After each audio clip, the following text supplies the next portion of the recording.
नमो तस्से भगवतो अरहतो सम्मा सम्बुद्धस्से नमो तस्से भगवतो अरहतो सम्मा सम्बुद्धस्से नमो तस्से भगवतो अरहतो सम्मा सम्बुद्धस्से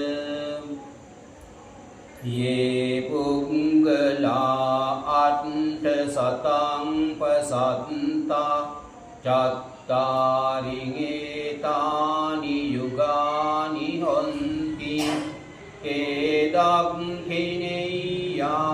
सुगतस्य सावका एतेषु दिन्नानि महाफलानि इदं विसङ्घे रत्नं पनीतं एतेन सच्चेन सुवान्ति होतु।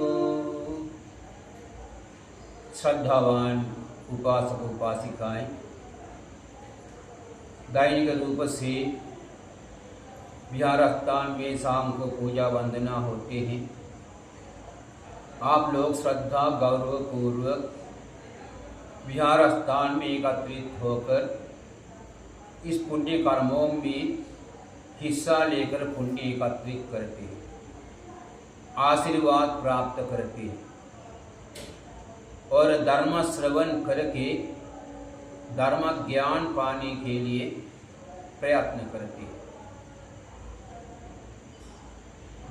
धर्म हम अच्छे से श्रवण करना चाहिए।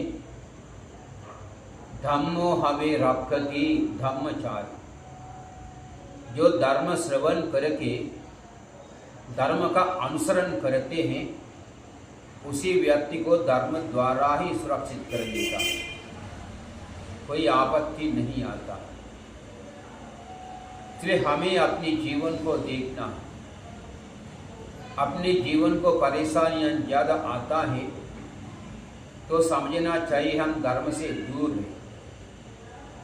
धर्म के आचरण हमारे जीवन के बाहर है। हम धर्म का आचरण जीवन को जोड़ना चाहिए, फिर हमारी सुरक्षा धर्म द्वारा हमें दिया जाता है। ये सद्धर्म सम्यक संबुद्ध ने ही बताया।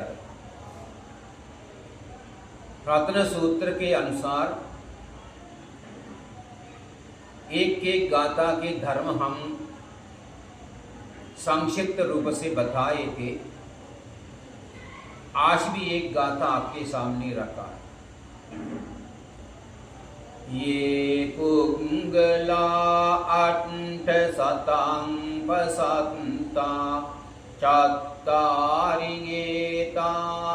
युगानि हन्ति तेदाङ्घिनेया सुगतस्य सावका एतेषु दिन्नानि महाफलानि इदं विसङ्घे रत्नं पनीतं एतेन सच्चेन सुवान्ति होतु। इस गाथा के माध्यम से आपको तथागत ने आशीर्वाद दे दिया है। एतेन सच्चेन सुवान्ति होतु। इस सत्य वचन के प्रताप से आप सुखपूर्वक जिए। ये आशीर्वाद आज नहीं 2000 साल के पहले दे चुके हैं। उसी आशीर्वाद हमें ग्रहण करना चाहिए। ये आशीर्वाद हमारे जीवन को उतारना चाहिए, फिर उसी आशीर्वाद से हम सुखपूर्वक जी सकेंगे। लेकिन ये आशीर्वाद किसी सत्य वचन के बल पर दिया है। ये सत्य वचन क्या है हमें समझना चाहिए। इंदम्पि संघे रत्नम पनीता, यह संघ रत्न का प्रणीत स्वभाव है। संघ रत्न का प्रणीत स्वभाव यही सत्य वचन है। ये संघ रत्न क्या है? सम्यक संबुद्ध के धर्मोपदेशों को सुनकर सांसारिक जीवन का भयानक तत्व को पहचान कर ये दुख समुदाय से पार जाने के लिए जिन लोगों ने गृहस्थ जीवन का सारे जिम्मेदारियां त्याग करके शासन ब्रह्मचर्या में आए हो, उन्हीं लोगों को संघ कहता है। उस समूह एक जना नहीं, दो जना नहीं, बुद्ध भगवान के जमाने से आज तक ये शासन ब्रह्मचर्या सुरक्षा करने के लिए अपनी घर परिवार त्याग करके प्रवृत्त हुए लोगों का संख्या अनंत है, गिनती करके बता नहीं सकते। उसी में दो प्रकार के लोग, आर्य लोग, अनार्य लोग। आर्य भिक्षु संघ, अनार्य भिक्षु संघ, ये सभी एकत्र करके संघ बताते। ये संघ का प्रणीत स्वभाव है, ये सत्य है, संघ प्रणीत है। ये सत्यता के आधार पर आपको आशीर्वाद दिए, फिर आपको भिक्षु संघ के प्रणीत स्वभावों के प्रति विश्वास रखना चाहिए। उस प्रणीत स्वभावों को समझने के लिए प्रयत्न करना चाहिए।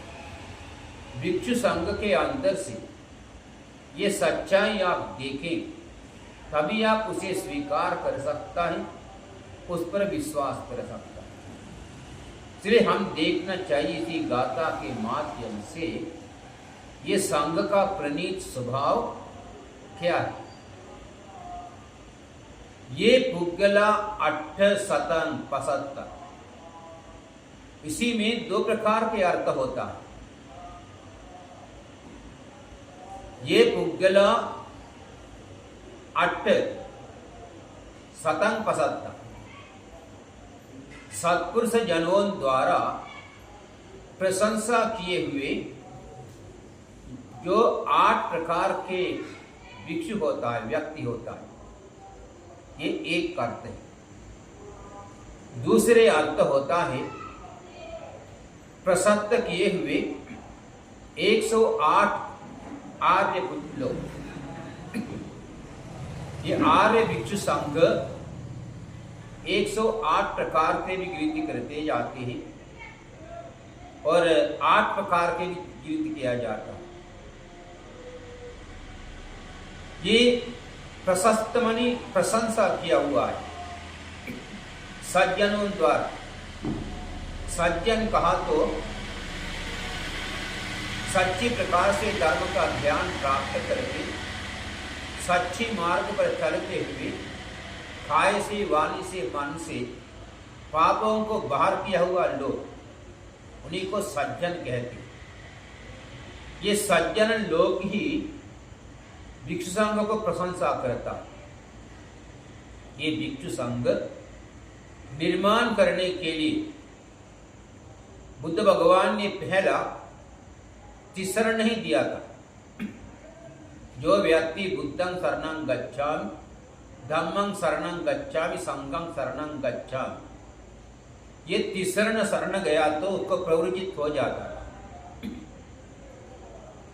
बाद में संख्या बढ़ते बढ़ते गए, ये विधि भी थोड़ा थोड़ा बदलते गया और गृहस्थ जीवन से जो कोई व्यक्ति प्रवृत्त होना चाहते हैं, फिर उनके यदि छोटे बच्चे हैं तो माँ बाप द्वारा संघ के सामने लेकर जाना पड़ता है। जाकर संघ को कहना चाहिए ये हमारे बच्चा हैं, ये भिक्षु बनाना चाहते हैं, इसलिए हम इसी बच्चे को भिक्षु संघ को अर्पित करते हैं, उन्हें योग्य तरीके से भिक्षु बनाते। फिर भिक्षु संघ स्वीकार करते हैं। स्वीकार करके उन्हीं को तुरंत चीवर नहीं दिया जाता है। चीवर पहनने के लायक बनना तक सेवक के रूप से विहारों में रख देता। उसी विहार में रहने के काल परिच्छेद के अंदर उन्हीं को दया, करुणा, मैत्री आदि सद्गुण देखने को नहीं मिलता। हर तरफ से जीवन की कठिनाइयां ही देखने को मिलता। बनते लोग भी प्यार से बात नहीं करता, छोटी छोटी गलतियां देकर तो बहुत डांटता है, और रहने के लिए रूम नहीं दिया जाता है, पलंग नहीं दिया जाता है, कठिन रूप से सोने के लिए व्यवस्था बना देती है। फिर ये सभी क्यों ऐसी करते हैं? ये मानी भिक्षु जीवन के लिए लायक है या नहीं, परीक्षा करने की। यदि उसी परेशानियों को सहन नहीं कर सके, उन्हें भिक्षु जीवन में आ गया तो भी रुकने वाला नहीं। ये सारी परेशानियां झेलते हुए उन्हें आखिरी तक रहे, कभी भिक्षु जीवन कभी छोड़ के जाने वाला नहीं। ये परीक्षा लेते हैं। लेकिन ऐसा रहकर जब उन्हें सामने बनता है, एक महास्थविर के बराबर उसके अंदर ज्ञान होता है। इसलिए उन्हीं को दूसरे कहीं भी बेचने के लिए परेशान नहीं आता है। धर्म का भी ज्ञान, विनय का भी ज्ञान सभी उसको प्राप्त होता है। इसलिए उन्हें श्रामेण जीवन के लिए उचित होता। आजकल ऐसा नहीं है। आज तो आया तुरंत चीवर मांग लेता है, बोलते मुझे चीवर दो। चीवर क्यों देना है? प्रचार प्रसार के लिए जाना है। पंचशील भी जानते नहीं है, चीवर पहनकर प्रचार प्रसार में जाता है। इसलिए आज के समाज में भिक्षुओं के प्रति लोगों के नजर अलग है, क्योंकि अनभ्यासी लोग ऐसी चीवर पहनकर प्रचार में जाते, जो कुछ करता है उससे लोगों के श्रद्धा कम होता है। भिक्षुओं का स्वभाव है, जिसका श्रद्धा नहीं उसकी श्रद्धा उत्पन्न करवानी, जिनका श्रद्धा है उनका उस श्रद्धा को बढ़ावा करना, ये भिक्षुओं के स्वभाव होता है। फिर ये संघ भिक्षु बुद्ध भगवान के शिष्य लोग हैं। उन लोग 8 कहा तो श्रोतापन्न, सकदागामी, अनागामी, अरहत, ये 4 जोली है। श्रोतापन्न मार्ग, श्रोतापन्न फल, सकदागामी मार्ग, सकदागामी फल, अनागामी मार्ग, अनागामी फल, अरहत मार्ग, अरहत फल। ये 8 लोग तथागत ने उन लोगों को प्रशंसा किया हुआ है। ये बुग्गला 8 पसत्ता चत्तार ये तानी युगानी हो। उन्हीं लोगों का 4 युगल होता है। मार्ग फल के अनुसार श्रोतापन्न के मार्ग फल 1 युगल होता है, सकदागामी मार्ग फल 1 युगल होता है। इसी प्रकार 4 में 8 जोली, 4 जोली बन जाता है, 8 युगल होता है। फिर इन्हीं लोग दक्षिणीय नाम दिया उन लोगों के। दक्षिणीय, दक्षिणीय मानी दक्षिणा स्वीकार करने के योग्य। दक्षिणा कौन देता है? आप लोग जैसे उपासक उपासिका लोग जो अपनी श्रद्धा है, अपने जीवन में किसी मंगल अवस्था को देखकर या अपने साथ में रहकर आपको छोड़कर गए हुए लोगों के कल्याणार्थ संघ को दक्षिणा दिया जाता है। ये दक्षिणा स्वीकार करने के लिए भिक्षु संघ योग्य है। एतेषु दिन्नानि महत्फलानि। ये संघ के उद्देश्य से आप श्रद्धा पूर्वक देने वाली चीजें होती है, उसे महत्फल होता। फिर ये महत्फल क्या होती है? महत्फल कहा तो लौकिक रूप से पंचम ध्यान है, अलौकिक रूप से अरहत तत्व है। इसलिए संघ के आश्रय लेकर, संघ के आश्रय में रहकर धर्म सीखकर धर्म के अनुसार अपनी देय धर्म अर्पित करते हैं, उसी से ये लोग के लिए भी पुण्य प्राप्त होते हैं, पारमिता परिपूर्ण होने के लिए उपकार करता है और संसार से मुक्ति पाने के लिए सहायता देता है। ते दक्षिणेया सुगतस्य सावका, ये दक्षिणार्य लोग दूसरे कोई नहीं है, सुगतस्य श्रावका, बुद्ध भगवान की श्रावक लोग। श्रावक मानी श्रवण करने वाले, तथागत ने दिए हुए आदेशों को श्रवण करता है, तथागत ने बताए गए नियमों को श्रवण करके पालन करता है, उन्हें श्रावक कहता है। तो श्रावस्ती प्रसिद्ध विहारता, श्रावक अस्तिति श्रावस्ती, वह हमेशा प्रवचन होते रहा, इसी के वजह से श्रावस्ती का नाम हुआ, ऐसा भी लोग मानते। इसलिए श्रावक भी ये प्रवचन श्रवण करने वाले। अभी आप लोग प्रवचन श्रवण करते हैं, लेकिन प्रवचन श्रवण करने के बाद पूरा ध्यान लगाकर श्रवण करना चाहिए। आप प्रवचन भी सुनते हैं, दूसरे किसी के बारे चर्चा भी करते हैं, चिंतन भी करते हैं। अभी कई लोग प्रवचन सुनते बाद दूसरे काम में, प्रवचन प्रति गौरव नहीं, प्रवचन आधा सुनकर उठकर चले जाते, क्योंकि धर्म के प्रति ज्ञान नहीं, धर्म के प्रति श्रद्धा नहीं, धर्म के प्रति गौरव नहीं। अभी प्रवचन नहीं सुनना है, ये भी पाप होता। अभी आप विहार स्थान में गया, प्रवचन करने के लिए तैयार है, आप उसको अनसुनकर चले जाएंगे तो आप पाप कमा कर जाते। आप सुनने के लिए बैठेंगे, थोड़ा देर बैठकर चले जाते हैं, धर्म का अपमान करता है। पूरा श्रवण करता है, आपको श्रद्धावंत कह जाता है।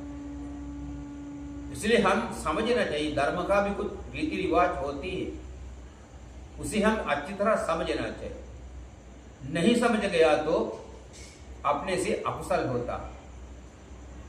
तमाम लोग धर्म के प्रति श्रद्धा नहीं रखते। अभी कई जगहों पर स्टेज बनाकर बंदे लोगों को इधर उधर से बुलाकर घंटे भर प्रवचन करवाते रहते। हजारों संख्या से लोग एकत्रित होते हैं, लेकिन उसी में प्रवचन सुनने वाले बहुत कम लोग हैं। ज्यादातर लोग अपनी अपनी पहचान बनाकर आवागमन की वार्ता करते रहता, चर्चा करते रहता है। फिर उसी के वजह से तमाम लोगों को धर्म श्रवण से वंचित हो जाता है।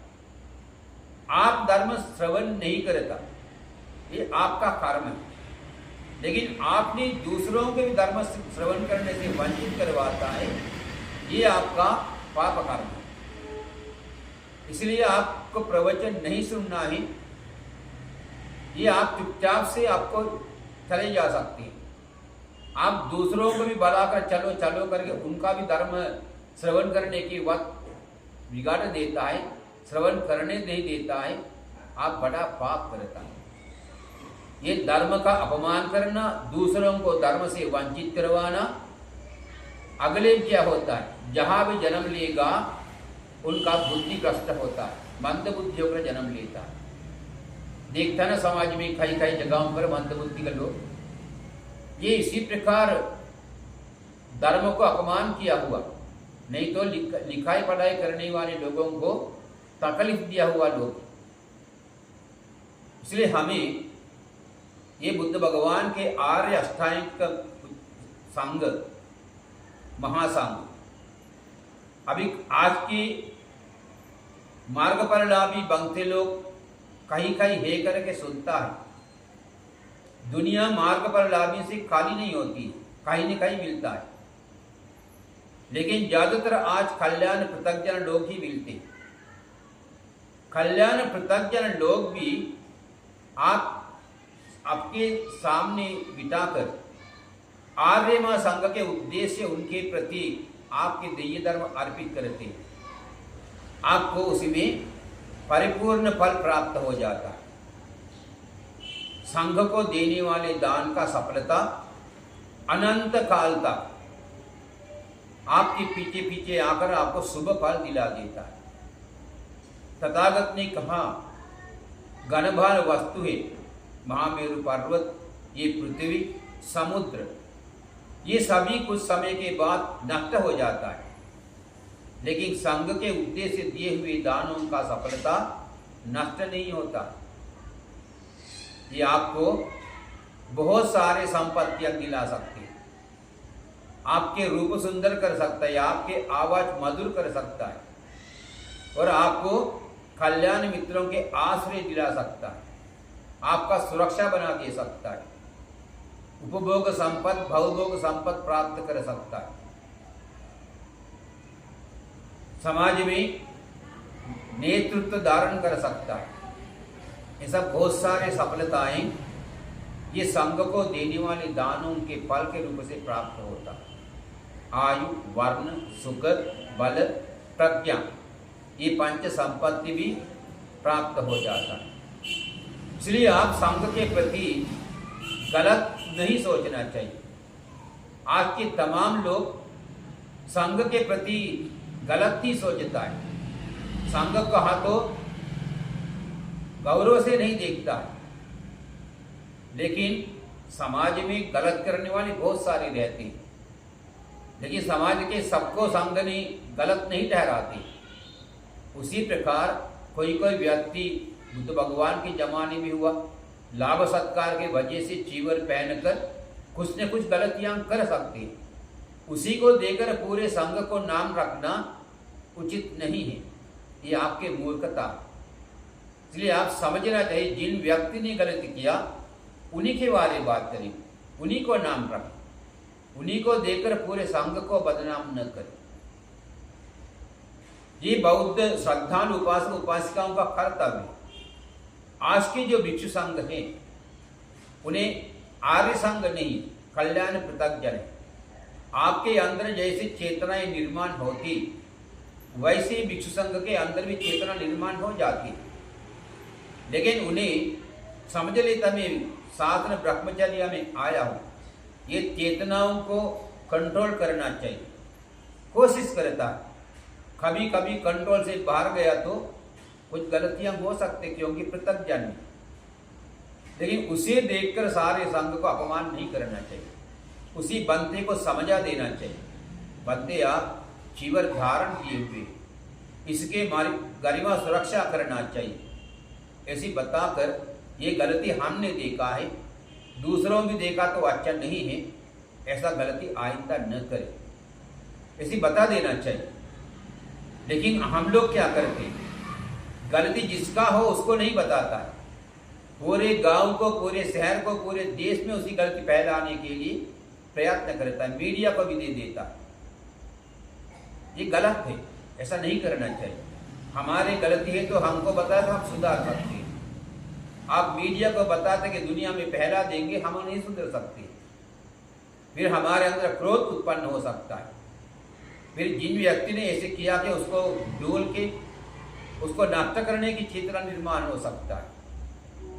इतना भयंकर तत्व को उत्पन्न नहीं करना चाहिए। इसलिए संघ को हम समझना चाहिए। श्रोतापन्न, सकदागामी, अनागामी, अरहत, ये आर्य महासंघ उसी जमाने था, आज नहीं है। आज उन्हीं के रूप धारण करने वाले कल्याण पृथग्जन लोग, लेकिन कल्याण पृथग्जन लोगों के सामने भी आर्य संघ के नाम से आप दान दिया जाता है, उसी का सफलता आपको प्राप्त होता है। इसलिए संघ के प्रति उदास नहीं होना, अश्रद्धा व्यक्त नहीं करना, क्योंकि ये चीवर पहन के रहना आसान काम नहीं है, उसे बहुत जिम्मेदार रहता है, सेवा रहता है। इसलिए गृहस्थ जीवन के सारी चीजें त्याग करना पड़ता है। आज आप लोग गृहस्थ जीवन में चिपक रहा हुआ है, उससे मुक्त होना कठिन है। आप खुद को उसी चीजें को मुक्त होकर प्रयोजित होने के लिए कठिन है, फिर भी आप प्रयोजित हुए लोगों के ऊपर उंगली उठाते हैं। ऐसा क्यों करते? ऐसा नहीं करना चाहिए। इसलिए हम सभी मिलजुल कर, आप लोगों के सहारा भी लोगों के जरूरी है। हम दोनों की मिलजुलने की वजह से शासन को चला सकता है, बुद्ध धर्म को आगे बढ़ा सकता है। इसलिए हम सभी ये धर्म सुरक्षा करेंगे, धर्म के अनुसार अपनी जीवन तैयारी करेंगे, आर्य संघ के प्रति हमेशा याद रखेंगे, ये विश्व संघ के आवश्यकताओं को पूरा करके ये शासन को आगे बढ़ाने के लिए सहायता करेंगे। फिर उसी के साथ अपनी पारमिता पूरा कर सकेंगे, धर्म का ज्ञान प्राप्त कर सकेंगे, संघ के प्रति गौरव व्यक्त करके पुण्य एकत्र कर सकेंगे। इसी प्रकार पुण्य, ज्ञान, पारमिता सब पूरा करके ये संसार से मुक्ति पा सकेंगे। इसलिए आप सभी को ये संघ के आश्रय लेकर, धर्म के ज्ञान पाकर, यह जीवन में खुशी में रहकर संसार के जीवन दुखों से मुक्त कराने के लिए आशीर्वाद देते हुए मेरा प्रवचन आज के लिए समाप्त करता हूँ। सबको जय हो, कल्याण हो, मंगल। आकाशट्ठा च भुम्मट्ठा देवा नागा महिद्दिका पुण्यन्तं अनुमोदित्वा चिरं रक्षन्तु लोकशासनम्। आकाशट्ठा च भुम्मट्ठा देवा नागा महिद्दिका पुण्यन्तं अनुमोदित्वा चिरं रक्षन्तु देशनम्। आकाशट्ठा च भुम्मट्ठा देवा नागा महिद्दिका पुण्यन्तं अनुमोदित्वा चिरं रक्षन्तु त्वं सदा। सभीतियो विवर्जन्तु सर्वरोगो विनश्यतु माते भवत्वन्तरायो सुखी दीर्घायुको भव। भवतु सर्वमङ्गलं रक्षन्तु सर्वदेवता सर्वबुद्धानुभावेन सदा स्वस्ति भवन्तु ते। भवतु सर्वमङ्गलं रक्षन्तु सर्वदेवता सर्वधर्मानुभावेन सदा स्वस्ति भवन्तु ते। भवतु सर्वमङ्गलं रक्षन्तु सर्वदेवता सर्वसङ्घानुभावेन सदा स्वस्ति भवन्तु ते। सबको तिरत्न की आशीर्वाद।